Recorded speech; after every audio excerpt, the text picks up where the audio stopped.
Il est une grande voix pour le continent africain, il est une grande voix de la musique tout court. Tiken Jah Fakoly est mon invité, avec un album exceptionnel. Bonjour Tiken Jah. Bonjour. Et ça, c'est dingue, parce que c'est acoustique. C'est quoi? C'est un retour sur une carrière, c'est pratiquement 20 ans de carrière. Oui, effectivement, c'est plus de 20 ans de carrière et un retour sur les titres qui ont marqué ma carrière, mais en acoustique. Ouais. Donc, c'est pas L'acoustique, c'est un peu moins reggae. C'est pas reggae du tout, Ouais. mais moi j'ai voulu faire de l'acoustique avec les instruments traditionnels africains. Bien sûr, il y a 2 ou 3 instruments comme la guitare et voilà. Mais j'ai voulu rechanter ces titres-là, pas d'une autre manière, mais accompagné par des instruments en majorité traditionnels. Ouais. Et j'ai voulu simplement, à travers cet album acoustique, donner le pouvoir à la voix et au message. Ouais, c'est extrêmement fort. On va entendre des extraits, puis il y a des participations extraordinaires à Lavilliers, M, d'autres encore. Puis il y a un cadeau. C'est un inédit. Oui, Arriver à rêver. Exactement. Ouais, c'est arriver à rêver, encore c'est possible. Oui, Tiken. c'est la question que je pose un peu. Comment, voilà, parce que le monde se porte tellement mal, les guerres, la planète qui est menacée, voilà. Ceux qui se présentaient comme des exemples ont finalement montré un autre visage. Donc vraiment, aujourd'hui, c'est pas facile d'arriver à rêver. Ouais. Ouais. La musique est là, Tiken Jah. Nous nous promettons de merveilles. Pas le temps de penser, pas le temps de rêver, juste le temps d'aller travailler. Le monde est tel qu'on le laisse, livré au vent et aux sécheresses. À peine le temps de respirer, que tout ne fait que s'empirer. Faudrait arriver à rêver, C'est vrai qu'il y a beaucoup de force, comme ça, fait de l'espoir qu'on peut avoir quand même, de se dire oui, il y a le réchauffement, oui, il y a la violence, il y a la corruption, mais on peut encore arriver à rêver. Ouais, je pense. On peut, mais c'est pas facile. Pas facile, mais on n'a pas le choix de toute façon. Je pense qu'on a le devoir de créer les conditions de ce rêve-là, puisque les futures générations comptent sur nous. Donc il faut faire les choses de telle sorte qu'on continue à rêver. Ouais. Manger Crassis, c'était en 1996, et puis Braquage de pouvoir en 2021. Tous les deux, il y a cette carrière et ce public, Tiken Jah, qui va te retrouver à la salle Pleyel. Les dates, ça va être 13 et 14 novembre, et puis une tournée absolument formidable. Le contact avec le public qui porte au fond l'artiste. Ouais, je pense que c'est le meilleur moment de la carrière d'un artiste, se retrouver en face de son public, surtout quand ce public chante et quand on sent que le message qu'on fait passer est compris par ce public et que quand on sent que, sans être forcément... Enfin, on ne souhaite pas que tout le monde soit d'accord, mais la majorité du public est devant nous, on a l'impression qu'ils adhèrent au message. Tout ça, ça fait plaisir. Oui, le message, il est là. On va entendre un autre morceau, là, qui s'appelle Justice. Le message, c'est un cri, la musique, au fond. Ouais, la musique, c'est un cri. La musique, surtout, voilà, la musique est faite pour faire passer les messages des sans-voix, de la majorité, en tout cas, qui n'arrive pas à s'exprimer. Je pense que la musique, en tout cas pour moi, en ce qui me concerne, c'est fait pour faire passer le message de ceux-là. Oui, la justice. Écoutez, Tiken Jah, nouvel album. Mais ces gens-là, on a l'impression qu'ils sont au-dessus et que nous, on est toujours victimes. Justice, réveille-toi. Oh, justice, justice, réveille-toi. Oh, justice, justice n'est pas faite pour nous seuls. Et ces gens-là, on a l'impression qu'ils sont au-dessus et que nous, on est toujours victimes. C'est vrai, ça, Tiken. Les gens-là, on a l'impression qu'ils sont au-dessus, que nous, on est toujours victimes. Ouais. On parle de qui, là, au Mais oui, fond? je parle de ceux qui volent des milliards, qui sont en liberté, et puis ceux qui volent un poulet, qui vont en prison pour 5 ans. Ouais. Et donc, je pense que c'est un peu partout. Et puis bon, ceux qui sont au pouvoir, ou bien qui ont l'argent, il y a toujours des grands avocats pour les défendre. Donc voilà, je dénonce Voilà, c'est 2 poids, 2 mesures en tout cas. Parce que s'il n'y a pas de justice dans un pays, que voilà, il n'y a pas d'état de droit, c'est difficile pour ce pays-là d'avancer. Et je pense que c'est ce qui fait qu'aujourd'hui, beaucoup de pays africains souffrent du manque de développement, du manque de progrès, etc. Parce que les plus nantis ou les plus forts prennent toujours tout et les autres sont négligés. Oui. Quand je pense 1993, Houphouët-Boigny, Côte d'Ivoire, le départ, Tiken, qui doit quitter ce pays. Alors, au fond, on se dit, le chemin parcouru, la musique a toujours été là. Oui, la musique a été toujours là. Moi, j'ai fait du reggae. Et je pense que, bon, sous Houphouët-Boigny, j'étais là. Hein. J'ai sorti un album en 93. Bon, malheureusement, c'était l'année de la mort d'Oufoué. Mais je pense que mes difficultés ont commencé quand j'ai sorti Manger Crassi en 96, que j'ai été victime de censure, mais une censure qui m'a permis aussi d'être écouté par le public. Parce que tant que c'est censuré, les gens veulent savoir ce qui se passe. Mais je pense que les difficultés ont commencé en ce moment-là, mais il y a eu des hauts et des bas. Mais bon, je suis toujours là, après presque 30 ans. Ça veut dire que ce que je chante n'est pas loin de la vérité. Oui, c'est au fond de se dire c'est le public qui a raison à la fin, qui permet la liberté de l'artiste. Ah oui, c'est le public qui a le pouvoir. C'est comme si on était sur le terrain politique, je dirais que c'est le peuple qui a le pouvoir. Mais je pense que c'est le public qui fait que la carrière d'un artiste peut durer ou pas. Mais ça dépend aussi de ce que l'artiste propose dans le temps. Voilà, parce c'est pas évident d'être au top et y rester pendant 30 ans. Je pense que c'est pas évident. Donc il y a le public, mais il y a aussi l'artiste qui doit faire des propositions qui puissent permettre au public de valider la durée de sa carrière dans le temps. Oui, il faut du courage aussi pour affronter ces pouvoirs-là. Ouais. Il y en a qui l'ont payé de leur vie, des artistes. Ouais, oui, il y en a qui ont payé de leur vie, il y en a qui sont allés en prison, il y en a même qui ont pris des balles, comme Bob Marley, hein, qui a pris une balle en pleine répétition. Mais voilà, c'est vraiment un choix. En tout cas, moi, je pense qu'en tant qu'artiste, faisais du reggae. Le reggae a toujours rimé avec la politique. Le reggae a décidé, en tout cas, de prendre la parole pour la majorité des populations qui ont envie de s'exprimer. Donc, voilà, c'est une musique qui prend toujours des risques. Et donc, voilà, il y a toujours un prix à payer. Donc, voilà, on a payé ce prix. Sinon, on continue à payer ce prix-là. Mais il faut continuer si on veut que cette musique-là garde sa vraie identité.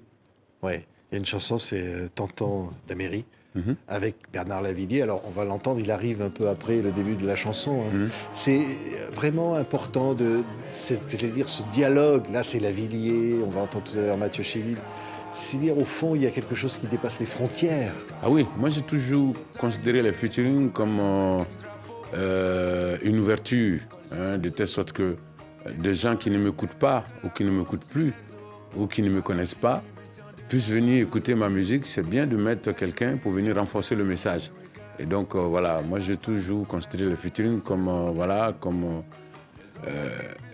inviter un artiste pour venir renforcer le message. Venir renforcer le message. Quand j'invite, par exemple, Soprano sur un titre, voilà, c'est pour que les jeunes qui écoutent Soprano, qui ne m'écoutent pas, moi, aient accès au message que je passe dans cette chanson. Et donc, le featuring, pour moi, c'est un échange qui permet plus d'ouverture, de telle sorte qu'un grand nombre de public viennent écouter. Oui, comme par exemple Bernard Lavilliers. C'est un peu un frère, quoi. C'est quoi Lavilliers? Oui, je l'appelle grand frère, hein, voilà, parce que voilà, ça fait longtemps que je le connais. Et puis voilà, c'est un artiste engagé. Je l'apprécie beaucoup. Je pense que lui, il apprécie ce que j'ai fait aussi. On a collaboré sur un premier titre, sur son album qui s'appelait Question de peau. Et puis depuis là, on s'apprécie, quoi. Écoutez-le.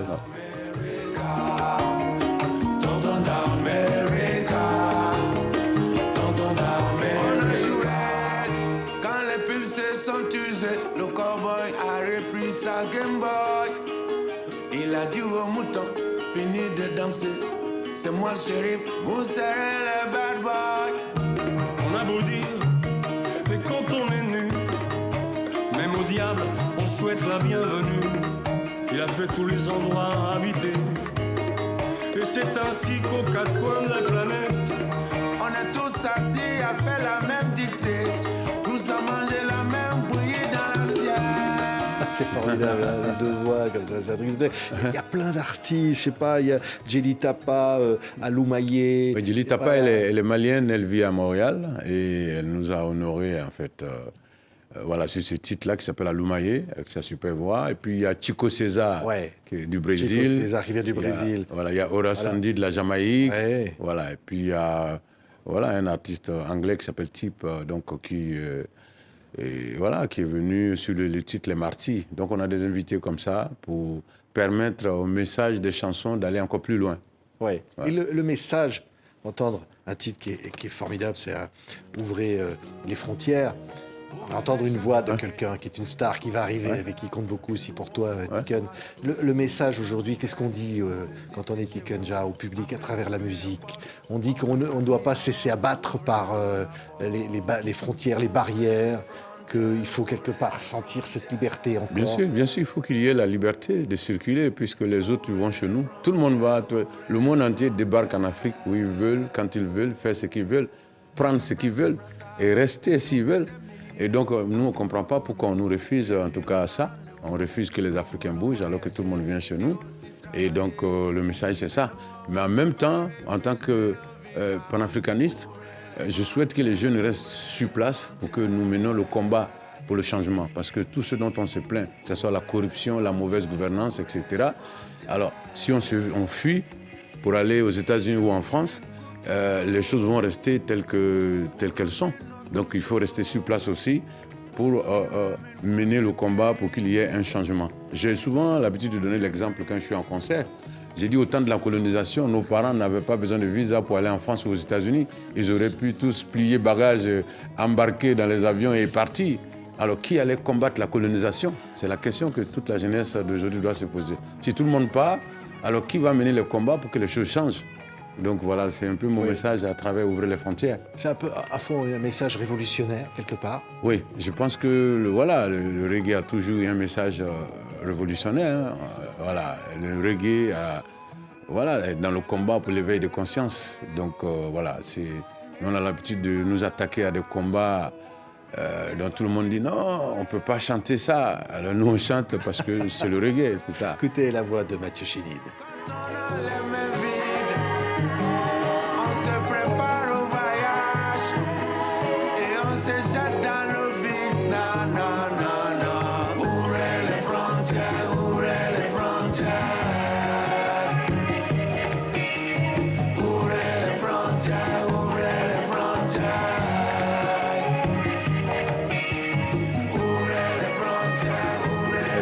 Mathieu M qui est là. Oui, Mathieu Chédid.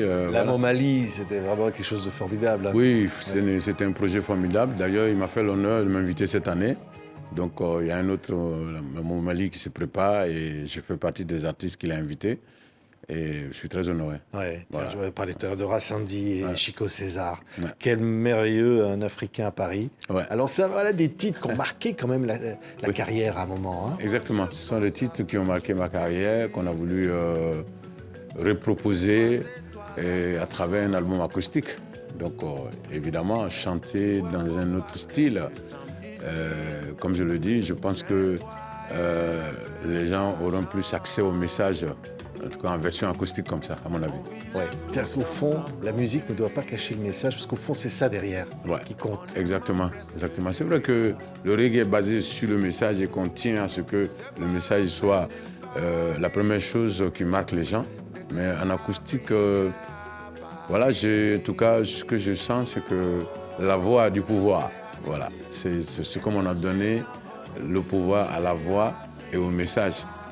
Une fois la voix est bien en place, je pense que les gens feront attention au message. Je pense qu'à travers cet album, il y en a qui vont se dire « Ah, j'avais écouté, mais je ne savais pas qu'il disait ça. » Mais en fait, c'est ce qu'il dit, c'est super. Ouais. Voilà, c'est ce qu'on attend. Et j'espère que ça va se passer comme ça. Écoutez.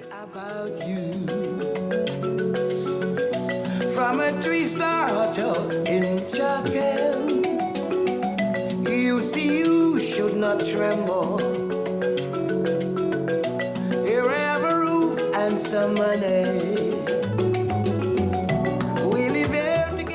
Le premier groupe s'appelait les Djellys, 81 quand même. Quel chemin. 80, nous avons fait notre premier concert en 91. à Odiéné. Et donc, ça fait à peu près 30 ans ou plus. Ouais. Un très long chemin parcouru. Et je pense que, je le dis, hein, je remercie mes fans, tous ceux qui m'ont soutenu pendant toutes ces années. Et je peux me permettre de dire aujourd'hui que le bilan est positif. Ouais. Oui, parce que tu te dis, ça a servi à quelque chose. Parce qu'effectivement, on pourrait se dire, il y a toujours la misère, il y a toujours l'injustice. Ouais. Mais moi, je pense que ma carrière, elle est positive. Et puis, je peux m'estimer heureux, savoir que je ne suis pas encore mort. Et aujourd'hui, je vois l'Afrique en train de se réveiller. Même si on n'est pas tous d'accord, mais on sent que les choses commencent à bouger. Voilà. Je pense que les réseaux sociaux sont venus renforcer notre combat. Et aujourd'hui, voir les jeunes parler d'unité africaine, de réveil de l'Afrique, voir aujourd'hui les jeunes revendiquer leurs droits. Et c'est ce que j'ai chanté pendant des années. Donc, je suis heureux de voir ça. Donc, je pense que le bilan est positif. Même si parfois, ça passe par un rejet de la France, par exemple, en Oui. Afrique aujourd'hui. Non, en fait, je pense qu'il n'y a pas de rejet de la France. Nous sommes francophones. Je pense qu'on a la France dans les veines. On parle le français tous les jours. Et c'est juste un moment où des Africains ont décidé de réclamer leurs droits. Des Africains ont décidé de ne plus recevoir d'ordre de l'ancien colon, alors que c'est ce qui s'est passé depuis des années. Le réseau FOCA a fait et défait les chefs d'État pendant des années. Et tout le monde savait que FOCA n'avait pas son bureau dans le... C'est pas moi, dans un autre quartier. Son bureau était sûrement à l'Élysée. Et donc, voilà, je pense qu'aujourd'hui, c'est un divorce que l'autre partie refuse d'accepter. Et ce n'est pas un divorce total. Nous demandons simplement le respect mutuel. Voilà, nous sommes des pays. La France est un pays. Alors, quand nous parlons, il faut que nous parlons avec respect et considération. Ouais. C'est tout ce qu'on demande. Et donc, évidemment, quand vous parlez à quelqu'un comme vous voulez pendant 60 ans et que la personne se lève un matin pour dire « Ah, ça ne peut plus se passer comme ça », et donc ça choque. Et c'est ce choc-là qu'on appelle aujourd'hui « refuse la France ». Sinon, personne n'a rejeté la France. C'est juste le respect mutuel, considération mutuelle que les Africains réclament aujourd'hui. Ouais. Et la jeunesse africaine aujourd'hui, elle est là et elle est forte. Elle est là, elle est forte. Je pense que c'est le continent qui a plus de potentiel au niveau de la jeunesse. Hein. Nous avons une population très jeune et donc elle est là. Elle est prête aujourd'hui en majorité. On n'est pas tous d'accord aujourd'hui. Il y en a qui souhaiteraient continuer avec la France, continuer avec les grandes puissances parce qu'ils ont été élevés à... Parce que le FMI et la Banque mondiale, c'est comme le sucre. Quand vous vous habituez, vous ne pouvez plus laisser, c'est un peu compliqué. Donc on a mangé le sucre pendant des années et donc on a l'impression qu'on ne peut pas nous reconstruire, qu'on ne peut pas vivre sans les grandes puissances et toutes les organisations qu'elles ont mis en place pour nous habituer à vivre comme ça. Et donc moi je pense que c'est faux. Moi je pense qu'aujourd'hui, si on décide de prendre les choses en main, voilà, le prix sera très cher. D'ailleurs, on commence à payer le prix déjà dans les pays qui se sont opposés à la France. Mais je pense que ça va durer un temps. Et puis si on résiste, je pense que les mêmes reviendront pour discuter avec nous. Et cette fois-ci, d'égal à égal, avec respect. Oui. Je pense que tu es descendant de Fakoli Kumba, Fakoli Daba, qui était quand même un des lieutenants de l'empereur. Sundiata Keïta. Qui a permis de libérer le peuple mandingue. Oui, effectivement. Donc c'est une forme de, j'allais presque dire, dans le sang de...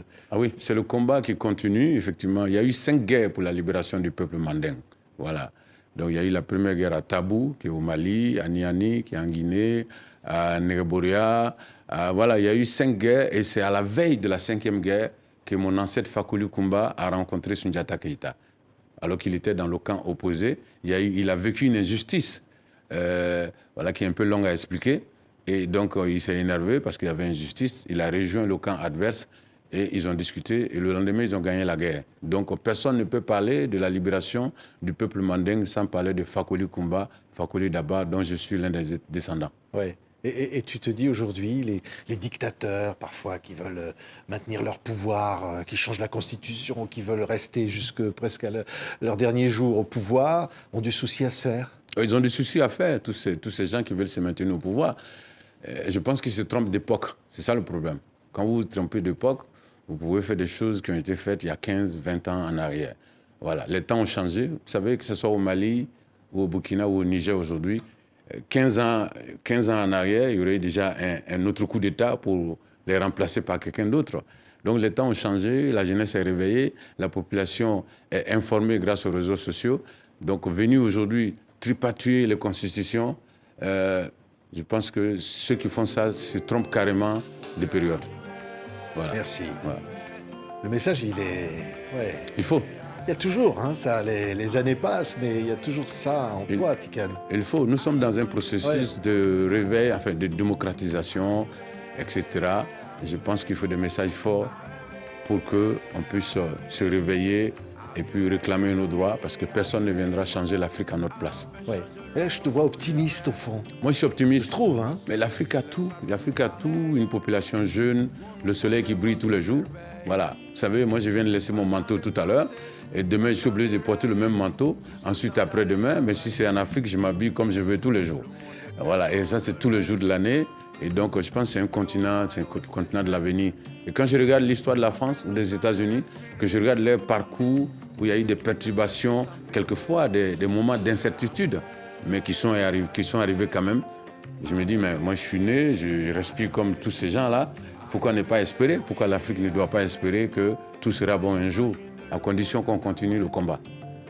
Tiken Jah Fakoly, acoustique, nouvel album absolument incroyable. Il faut arriver à rêver. Nouveau titre inédit sur cet album incroyable. Merci. C'est moi qui vous remercie.